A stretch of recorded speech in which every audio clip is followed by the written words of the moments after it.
ছোটবেলা থেকেই খুব ইচ্ছে যে স্কুলে টিচার হব।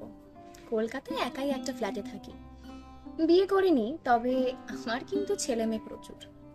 ক্লাসে ঢুকতেই গুড মর্নিং ম্যাম, এটা শুনে একেবারে প্রাণ জুড়িয়ে যায়। আজকে আমরা কি পড়বো? ও ম্যাম, আজ আর ইচ্ছে করছে না একদম। এমন বললে তো চলে না বাবু। এই, আমাদের 4B তে কিন্তু একটা নতুন স্টুডেন্ট এসছে। কি নাম তোমার? মিনি সেনগুপ্ত।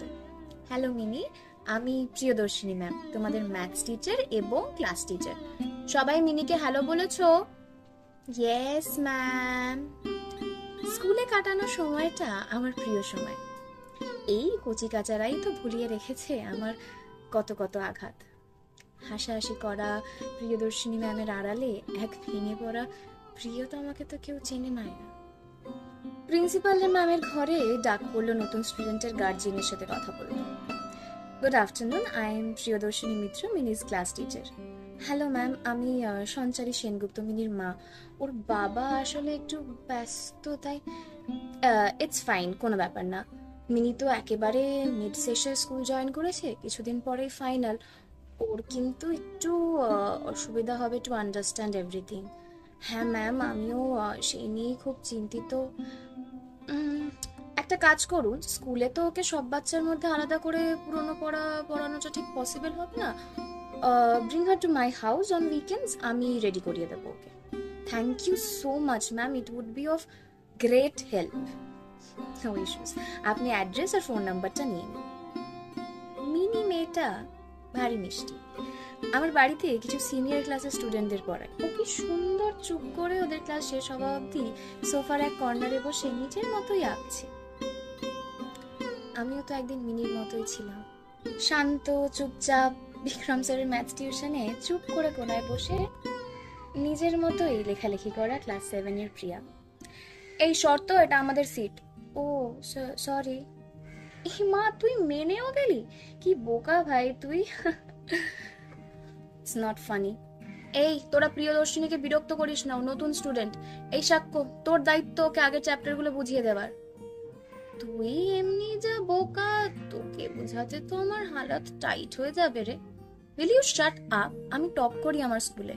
ও বাবা, উফ, সহ্য করতো।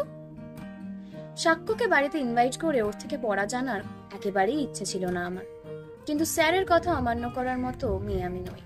কিরে মাথা মোটা, বুঝলি? তুই এরম ভাবে একদম কথা বলবি না সাক্ষ্য। আচ্ছা সরি সরি, মজা করছিলাম, কেঁদে দিস না প্লিজ। মোটেও কাঁদছি না। আপনি কি অঙ্কটা বুঝেছেন ম্যাডাম? এত মিষ্টি করে বললে কে না বলে যাবে বলুন, বিশেষ করে ক্লাস 7-এর প্রিয়া। ব্যাস, আরই ছেড়ে ভাব। সাক্ষ্য আর আমার স্কুল অন্য ছিল, খালি ওই রক্তিম স্যারের টিউশনটা এক। আর ওখানেই আমাদের যত গল্প। এনে মায়ের হাতের ফিশ চপ খেয়ে দেখ, পাগলা হয়ে যাবি। পাগল মানে তোর মতো। উফ, কি জোক মারলি ভাই, উফ। ওই ওকে ম্যাম। ম্যাম, আমার এটা করা হয়ে গেছে। দেখি তো কি করেছে মিনি সোনা। ম্যাম, টিফিন খাবো? নিশ্চয়, আমি ফিশ চপ বানিয়ে দিয়েছি, তুমিও খেয়ে দেখো। কিরম যেন একটা হয়ে উঠলো, মনের ভুল ভাবছিলাম, তাই হয়তো পুরোটাই কাকতালীয়। ইতিমধ্যে মিসেস সেনগুপ্তর কল আসে, মিনির পাপা এসছে ওকে নিতে। আমি আর নিচ অব্দি যাইনি, ও একাই চলে গেছে। টিউশন শেষ, মনের সাথে যুদ্ধ শুরু। প্রিয়া, আমি ভাবিনি এত তাড়াতাড়ি বলবো, বাট কলেজ শুরুর আগে চেয়েছিলাম বলতে। কি বলতে? যে তুই আমাকে লাইক করিস। তুই জানতি? সেই কবের থেকে বলিসনি কেন? আমায় মাথা মোটা বলে বেড়াবি সারাক্ষণ, আর আমি তোকে বলবো না? তুই অ্যাকচুয়ালি বোকা, কারণ আই ডোন্ট লাইক ইউ। ভালোবাসি তোকে। প্রথম প্রেম থেকে প্রথম ছোঁয়া সবটাই সাক্ষ্য। সাক্ষ্যর সাথে প্যারিস যাব, বিয়েতে সঙ্গীতে এই করব ওই করব, মিষ্টি একটা মেয়ে হবে, গঙ্গার ধারে বসে গান গাইবো, আরো কত কি স্বপ্ন। মোটামুটি 2 মাস কেটে গেছে, মিনি আমার বাড়িতে পড়তে আসে। কালকে থেকে স্কুলের অ্যানুয়াল টার্ম। কিরে, ভয় করছে? একটু, সব পারবি শোনা, না পারলে কি পাপা মারবে? না না ম্যাম, পাপা তো আমাকে কখনো মারেইনি। এত মিষ্টি একটা মেয়েকে কি করেই বা মারবে, তাই না? এক ভয়ঙ্কর দিনের কথা মনে পড়ে গেল। আমার কলেজ ফেস্ট ছিল সেদিন। লাল শাড়ি পরেছিলাম, সাক্ষ্যকেও নিয়ে গেছিলাম সেদিন। ফেস্টের ভিড়ে কয়েকটা ইউনিয়নের ছেলে প্রচন্ড অসভ্যতামি করছিল। সিন ক্রিয়েট যাতে না হয় সেই ভয়ে ওখান থেকে চলে গিয়েছিলাম। সাক্ষ্য বুঝতে পেরে আমায় জিজ্ঞেস করে, কি হয়েছে বলতো, চলে এলি কেন ওখান থেকে? তখন ওই ইউনিয়নের কিছু দাদারা, ছাড় না, বাদ দেবো মানে? তুই আমায় তখন বলিসনি কেন? এই যে এই তুই রেগে যাবি তাই। ওরা 5-6 জন আর তুই একা, পেরে উঠতি না সাক্ষ্য? তুই বললি না কেন?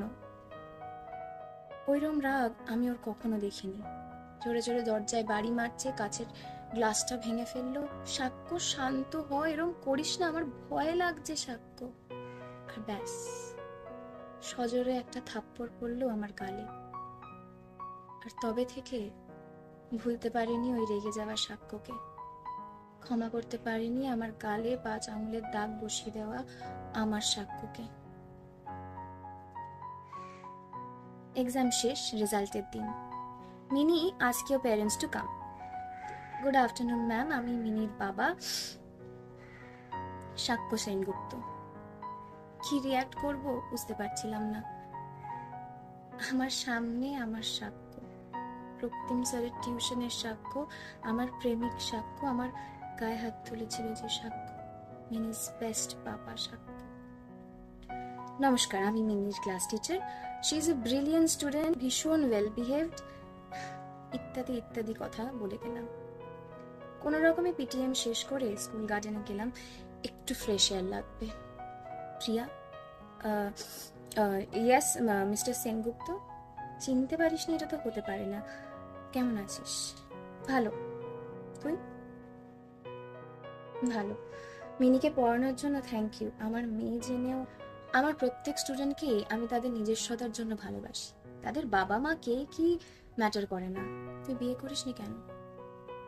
তুই সংসার ডিজার্ভ করতি, একটা ভালো হাজব্যান্ড। এই স্কুলের প্রত্যেকটা ছেলে মেয়ে আমার সন্তান সাক্ষ্য, এমনকি মিনিও। You are her best person Sakshya, don't break her heart. আর আমার আর মিনির সম্পর্কটাকে আমাদের উপর না হয় ছেড়ে দিলি। এই বলে আমি চলে আসছি, ঠিক সেই সময় পিছন থেকে সাক্ষ্য বলে উঠল, মনে পড়ে না আমার কথা? সাক্ষ্য হয়তো আর ওই ভুল করবে না। ও হয়তো এখনো আমায় কিছুটা হলেও, আমিও তো ওকে এখনো। কিন্তু আমার সাক্ষ্যকে ফিরতে গেলে হয়তো মিনির বেস্ট পাপাকে হারিয়ে যেতে হবে। তাই আবারও মনের সাথে যুদ্ধ করে বললাম, না, মনে পড়ে না আর।